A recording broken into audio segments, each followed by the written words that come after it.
Hey, Brittany. Hi, Rachel.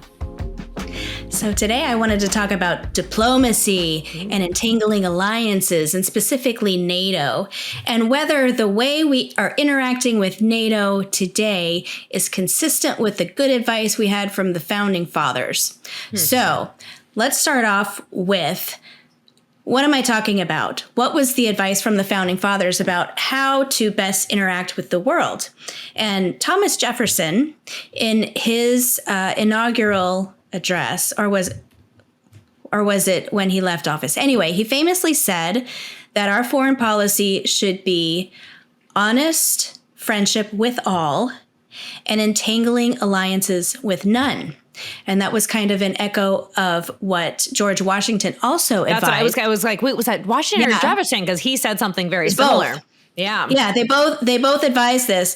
And the thing to keep in mind was, when our country was founded, when we had just gained our independence, we weren't the superpower that we are today. No. So it was kind of easy for a smaller, newer, younger country to not get too involved in alliances. And a lot of what was going on back then was Europe was a mess.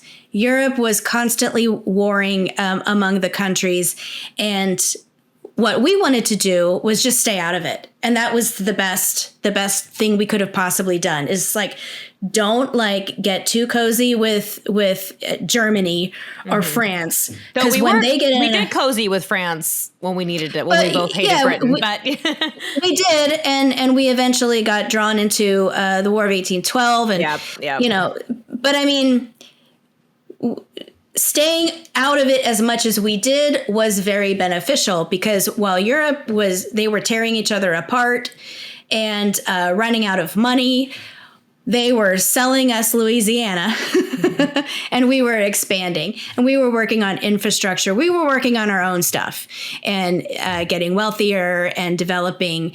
And the Louisiana Purchase happened in 1803 because France was short on cash because they were at war all the time. And so we were able to hand them, what was it, like $5 million, some crazy small amount for the Louisiana Purchase, which went all the way up to like Washington State. Oh, wow. It was this whole swath of land. It was easy back then. It's getting less and less easy today. And specifically, I want to talk about NATO, the North American Treaty Organization, which has been in the news a lot, specifically with Ukraine, trying to get membership into NATO, and why that's so problematic. Can we start with can I ask what is NATO? Sure. What is the origin story of NATO? Right. So I'm glad you asked that question. That's a very good question. The North Atlantic Treaty Organization came out of post-World War II, when we were trying to, the whole world that was involved in World War II, trying to figure out how peace is going to look.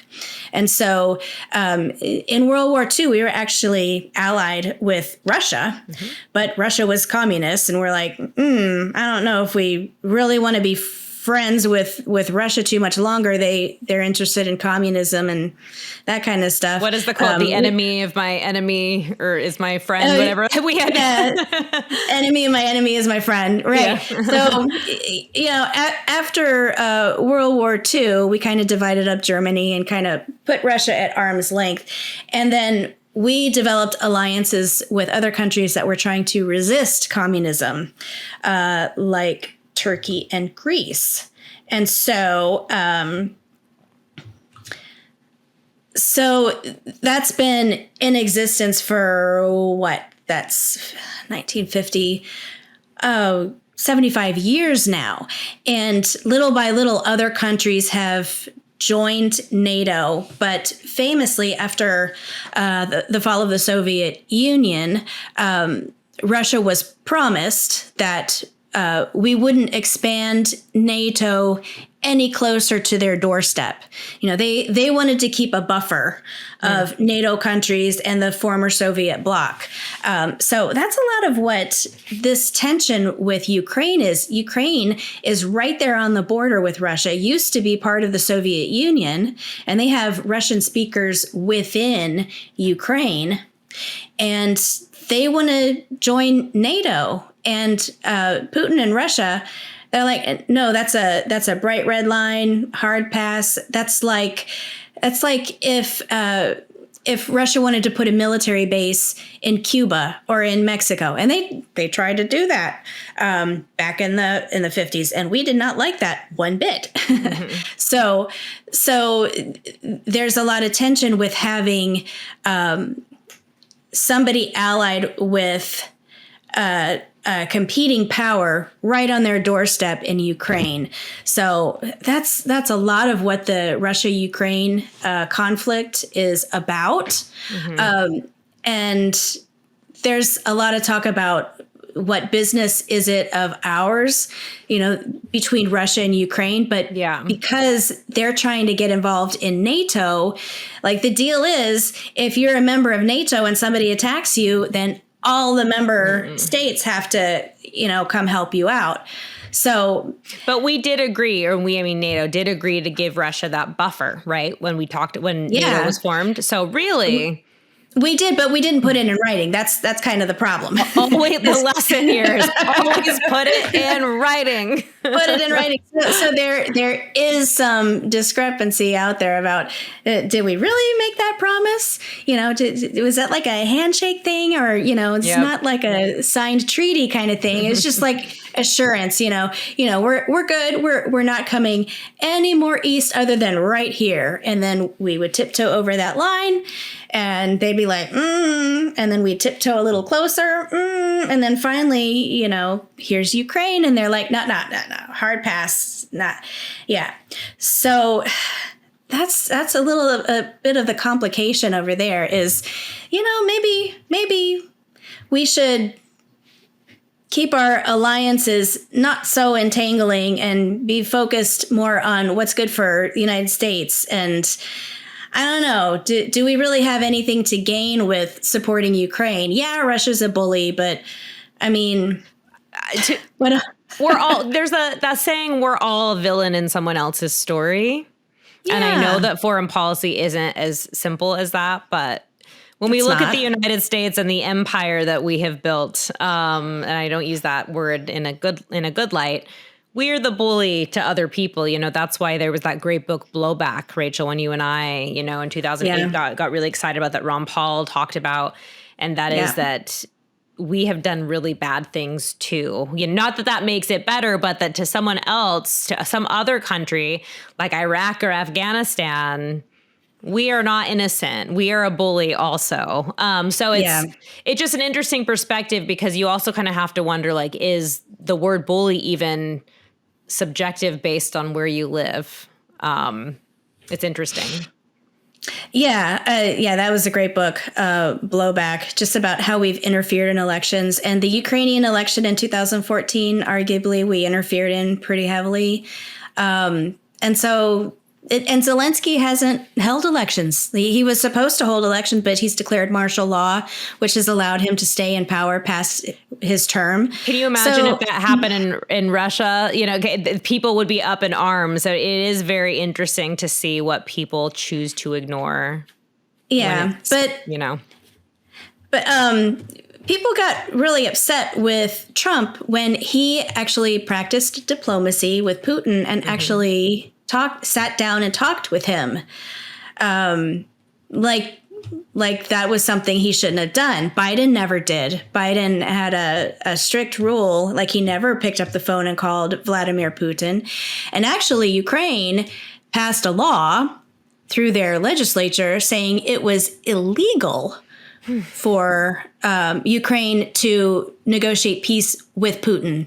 They can negotiate peace with Russia, just not Putin. So in order to negotiate peace, Ukraine is insisting that Putin not be the president anymore. So, I mean, that kind of seems like a non-starter.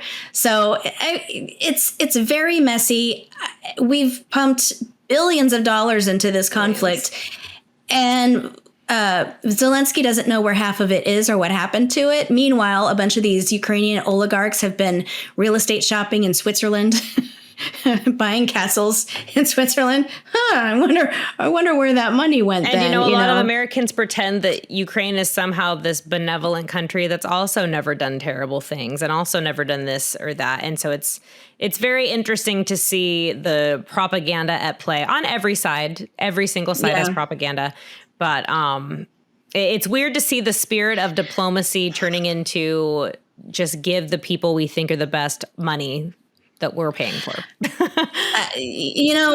Ron Paul used to say that he would talk to anybody. If he was president, that should be the policy. We should talk to anybody and everybody. And I like that Trump actually, in his first term, he went to visit North Korea. North Korea. He even went to North Korea, which is like considered like the most evil, crazy, leader in the world. This guy he's quite a piece of work. But Trump was even willing to go to the demilitarized zone between North and South Korea and, walk across it and shake his hand. And like that blew everybody's mind. But like that was number one, it was really brave. And number one, it sent quite a message that, we're more interested in talking than we are in shooting. That to me is that, people talk about military might and showing how strong you are. I think a real mark of a strong person is being willing to sit down with people they don't agree with. And again, people will say, yeah, but Putin's evil. Putin kills people. Again, if we want to look at what we've done in Iraq and Afghanistan and Vietnam, we are that person to someone. I'm saying we as in the government, not me and you, Rachel, or our listeners. So we should be sitting down with everybody. That is the way we should be handling things. Yeah, it's much better for our leaders to talk than for our sons and daughters to get shot. It's way better.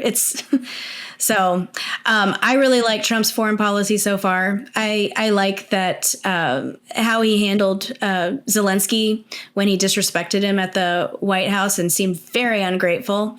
That kind of... Yeah, that was interesting. I guess it's interesting to me to get mad at somebody after they give you billions of dollars. That would be 250 billions. That would be might be nice. Like me lending Rachel money and then her spending it on clothes and then coming back to me and telling me she wants more. And me being like, well, did you buy anything useful? She could be like, well, I bought some groceries. I don't know. But I don't know what happened to the rest of it. I mean, that's just not good. Foreign policy aside, that's not good financial planning to give. And Rachel, you told that story, not mine or not yours to give a couple episodes ago. That money came from us. That came from taxpayers. Yeah. That's not theirs to give. That's not yours to take, Zelensky. So yeah. So what about the respect for the American taxpayer? Like, do we really want our money, our funds all to go to Ukraine? I think if individual Americans feel strongly about it, which a lot of them do, I see a lot of profile pictures, by all means, send your money to Zelensky, and help his war effort. They will take American recruits, if you want to join their military. If you want to help them, go right ahead. But, I mean, is this an alliance that we should be entangled with? I still think, even though we are now a superpower, we should more closely follow the foreign policy advice of the founders and have honest friendship with all, and entangling alliances with none. Let's trade, let's have peace, but let's not get drawn into these battles, these disputes. I mean, as much as we can avoid them, we should. War should be the last resort after every single option has been exhausted. And I would love to see that happen, or not happen, rather. I'd like to see war not happen. But we'll wrap it up there. There's a lot going on with foreign policy right now. There's a lot of things to be aware of.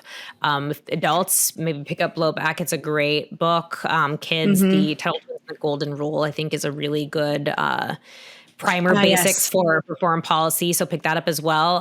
But as always, don't forget to like and subscribe to the podcast. And until next time, we will talk to you later. Talk to you later. Bye-bye.